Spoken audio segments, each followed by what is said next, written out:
បាទសូមគោរពជំរាបសួរបងប្អូនទាំងអស់គ្នានៅថ្ងៃពុធសប្តាហ៍នេះសម្រាប់ម៉ោងអាស៊ីនៅពេលដែលបើកផ្សារមកយើងឃើញថាតម្លៃមាសហ្នឹងបានចាប់ផ្ដើមហក់ឡើងមកវិញទាំងនេះដោយសារតែ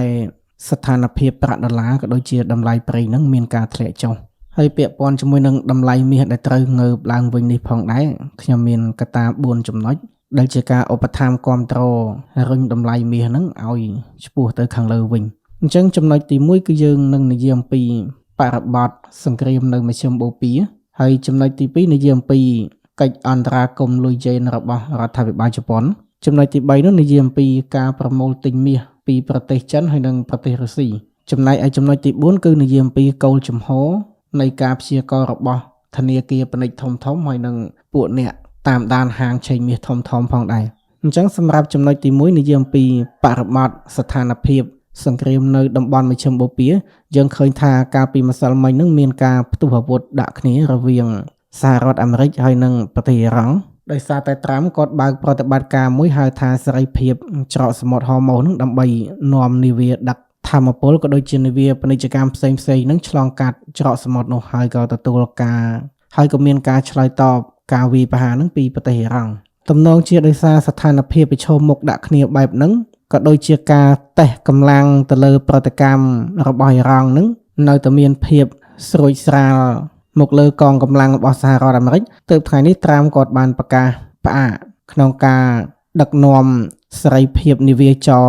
ឆ្លងកាត់ផ្លូវសមុទ្រនឹងសិនហើយក៏ដូចជាទុកពេលសម្រាប់ការចរចាទៅលើកិច្ចព្រមព្រៀង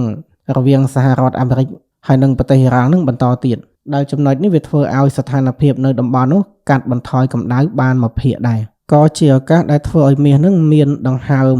ស្ទុះឡើងវិញខ្លះហើយចំណុចមួយទៀតនោះដែលត្រាំគាត់មិនបថុយប្រឋានច្រើនដោយសារតែបញ្ហាសេដ្ឋកិច្ចនៅសហរដ្ឋអាមេរិកដោយសារតែការជះឥទ្ធិពលវិបត្តិនៅមជ្ឈិមបូព៌ានេះវាធ្វើឲ្យធម្មពលនៅសហរដ្ឋអាមេរិកនឹងមានការកើនឡើងដែរហើយថ្មីនេះយើងឃើញថាទិន្នន័យសេដ្ឋកិច្ចសហរដ្ឋអាមេរិកនឹងមានការថយចុះបន្តិចបើយើងមើលទៅលើសវិស PMI ឃើញថាមានការធ្លាក់ចុះ 0.1% ខណៈដែល Job Opening គឺការបង្កើតការងារថ្មីនឹងបានតែបន្តិចបន្តួចទេក៏ប៉ុន្តែឃើញថាមានការលក់ផ្ទះថ្មីនឹងគឺបានច្រើនដល់ទៅ 30,000 ខ្នងក៏ប៉ុន្តែការលក់ផ្ទះថ្មីនេះវាមិនអាចទូទាត់ទៅនឹងផលប៉ះពាល់អតិផរណាដែលកើតឡើងពីវិបត្តិថាមពលហើយនឹងការធ្លាក់ចុះទៅលើតម្លៃសេវាកម្មនោះទេចំណុចនេះហើយដែលរុញតម្លៃមាសនឹងឲ្យមានការងើបឡើងបន្តិចចំណុចទី2គឺយើងនិយាយអំពី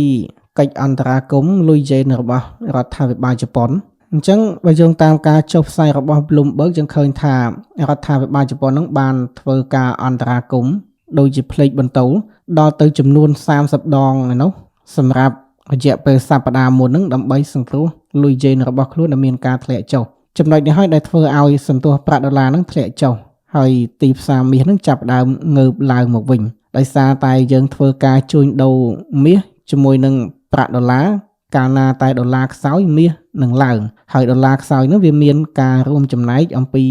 កិច្ចអន្តរាគមន៍របស់រដ្ឋាភិបាលជប៉ុនមានការរក្សាអត្រាការប្រាក់នឹងទុកនៅដដែលផងហើយមួយទៀតការលក់ប្រាក់ដុល្លារចេញដើម្បីទិញលុយយ៉េនចូលអញ្ចឹងហើយវាធ្វើឲ្យកម្លាំងដុល្លារនឹងមានការចុះខ្សោយលុយយ៉េនកើនឡើងហើយក៏ដូចជាទាញតម្លៃមាសនឹងឲ្យឡើងមកវិញផងដែរហើយនេះជាការចុះផ្សាយរបស់ Nikkei Asia បន្ទាប់ពីរដ្ឋាភិបាលជប៉ុននឹងគាត់បានធ្វើអន្តរាគមន៍ក្នុងការលក់ដុល្លារទិញយ៉េនចូលនឹងអញ្ចឹងវាធ្វើឲ្យលុយយ៉េនដែលធ្លាប់តែធ្លាក់ចុះដល់ទៅជិត160យ៉េនក្នុង1ដុល្លារហ្នឹងឥឡូវបានកើនឡើងដល់155យ៉េនក្នុង1ដុល្លារវិញនេះជាចំណុចទី2ដែលមាសនឹងទទួលបានចំហាយកើនឡើងអំពីកិច្ចអន្តរាគមន៍របស់រដ្ឋាភិបាលជប៉ុនទាក់ទងទៅនឹងលុយយ៉េនចំណុចទី3នោះគឺប្រទេសធំមានចិននិងរុស្ស៊ីបានងាកមកចាប់ផ្ដើមប្រមូលទិញមាសថែមទៀតនៅក្នុងនោះរដ្ឋាភិបាលចិននឹងសម្រាប់ត្រីមាសទី1បានព្យាយាមប្រមូលទិញមាសនឹងដល់ទៅ362តោនគឺជាការប្រមូលទិញមាសខ្លាំងមែនទែនសម្រាប់ប្រទេសចិនហើយមិនតែប៉ុណ្ណោះប្រទេសរុស្ស៊ីដែលធ្លាប់តែលក់មាសចេញនឹងក៏ចាប់ផ្ដើមប្រមូលទិញមាសមកវិញផងដែរដើម្បីទប់ទល់ទៅនឹងការធ្លាក់ចុះនៃតម្លៃរូបិយប័ណ្ណរបស់ខ្លួនចំពេលដែលវិបត្តិនៅមជ្ឈិមបូព៌ានឹងវាមិនមានភាពប្រកបប្រជា នេះជាចំណុចមួយទៀតដែលជួយគាំពារក៏ដូចជាឧបត្ថម្ភគាំទ្រសម្រាប់រុញតម្លៃមាសនឹងឲ្យងើបឡើងវិញរីឯចំណុចទី4នោះគឺនិយាយអំពីគោលជំហររបស់ធនាគារពាណិជ្ជធំៗមានដូចជា Deutsche Bank, Goldman Sachs, JP Morgan ឲ្យជាដើមនឹងគឺនៅតែរក្សារង្វង់ការព្យាករណ៍របស់ខ្លួននឹងទៅលើតម្លៃមាសមានការកើនឡើងដដែលហើយធនាគារទាំងអស់នោះគឺសុទ្ធសឹងតែមានការព្យាករណ៍ថាតម្លៃមាសសម្រាប់ឆ្នាំ2026នេះវាមានចន្លោះនៃអត្រាកើនឡើងនឹងពីមធ្យមភាគច្រើននឹងគឺពីចន្លោះ $5,500 ទៅចន្លោះ $6,000 នេះខាងផ្នែកធនាគារពាណិជ្ជហើយដោយឡែកសម្រាប់អ្នកលេងហាងឆេងមាសធំៗវិញក៏ធ្វើការព្យាករណ៍ប្រហាក់ប្រហែលអញ្ចឹងដែរដូចជាលោក Gareth Soloway លោក Gareth Wagner គឺគាត់បានធ្វើការព្យាករណ៍ថាតម្លៃមាសសម្រាប់ដំណាច់ឆ្នាំ2026នេះកើនឡើងដល់ទៅ $6,000 នោះហើយសម្រាប់សេដ្ឋវិទូដូចជាលោក Steve Hanke នឹងគាត់បានធ្វើការព្យាករណ៍ថាតម្លៃមាសសម្រាប់ឆ្នាំ2026នេះគឺមានចន្លោះអាចពី $6,000 ទៅ $7,000 នៅក្នុងមួយអោនអញ្ចឹងចំណុចទាំង4កត្តានេះហើយដែលជាបច្ច័យជាដើមហេតុជាដើមចមនឹងជួយរុញក៏ដូចជាជួយស្ទាក់តម្លៃមាសមិនឲ្យធ្លាក់ចុះហើយនឹងជ្រងឲ្យមានការកើនឡើងបូកផ្សំជាមួយនឹងវិបត្តិបំណុលនៅសហរដ្ឋអាមេរិកដែលកំពុងតែចាក់ជ្រៅទំហំបំណុលអាមេរិកនឹងមានការកើនឡើងខ្លាំងមែនទែនឬធំជាង GDP របស់ខ្លួនទៅទៀតដូច្នេះនានាការសម្រាប់បោះពុម្ពលុយឬក៏យុទ្ធសាស្ត្រ M2 នឹងវាកំពុងតែ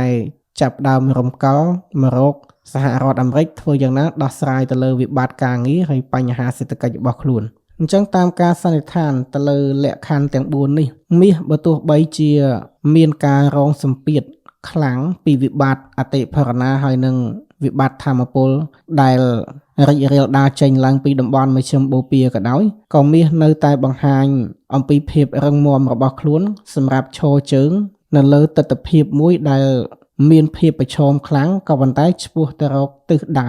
នៃការកើនឡើងជានិច្ចដូច្នេះមាសនៅតែជាឱកាសសម្រាប់បងប្អូនដែលចង់សន្សំនឹងគឺនៅតែមានឱកាសគ្រប់ពេលសម្រាប់ទិញធ្វើការសន្សំក៏ប៉ុន្តែសម្រាប់បងប្អូនអ្នកវិនិយោគឬក៏អ្នកជួញដូរនៅក្នុងហាងឆេងតោងរកមើលទៅលើ support resistance នឹងឲ្យបានល្អមុននឹងធ្វើការជួញដូរហើយក្នុងនោះយើងក៏អនុវត្តទៅតាមគ្រូ VIP ដែលបងប្អូននឹងបានចូលរួមជួញដូរជាមួយនឹងទៅអញ្ចឹងជាការសង្ខេបមកវិញចំណុចទាំង4ដែលធ្វើឲ្យតម្លៃមាសចាប់ផ្ដើមឈរជើងរឹងមាំនិងឆ្ពោះដំណើរទៅរកការកើនឡើងវិញនេះទី1គឺបរិបត្តិនៅមជ្ឈិមបូព៌ាត្រាំគាត់ចាប់ផ្ដើមបែរទៅរកការទូតនឹងច្រើនដែលធ្វើឲ្យវិបត្តិនឹងមានការថមថយហើយជាចំណែកមួយរុញតម្លៃមាសឲ្យកើនឡើងទី2នឹងការអន្តរាគមន៍របស់លុយយេនក៏ប៉ុន្តែមិនដឹងថាវាសាបឥទ្ធិពលនឹងនៅពេលណាទេតែក៏នៅតែជួយរុញតម្លៃមាសនឹងឲ្យកើនឡើងផងដែរហើយចំណុចទី3ការទិញមាសពីប្រទេសធំៗដូចជាប្រទេសចិននិងរុស្ស៊ីដើម្បីកាត់បន្ថយការពឹងផ្អែកទៅលើប្រាក់ដុល្លារព្រមទាំងក្នុងការសម្រួលនៅដំណើរការរូបិយប័ណ្ណរបស់ខ្លួនទៅកាន់ពិភពលោកហើយចំណុចទី4នោះគឺនានាការព្យាករណ៍របស់ធនាគារធំពួកសេដ្ឋវិទូហើយនិងអ្នកលេងហាងឆេងមាសធំគឺសុទ្ធសឹងតែមានទស្សនៈក្នុងការព្យាករណ៍នឹងរក្សាកម្រិតរង្វង់មាសក្នុងការកើនឡើងស្ទើរតែដូចគ្នាទាំងអស់អញ្ចឹងបងប្អូនអាចស្វែងរកការអានព័ត៌មាននៅក្នុងគេហទំព័រផ្សេងៗបានហើយចុងបញ្ចប់នេះខ្ញុំបាទសូមអរគុណសូមគោរពលា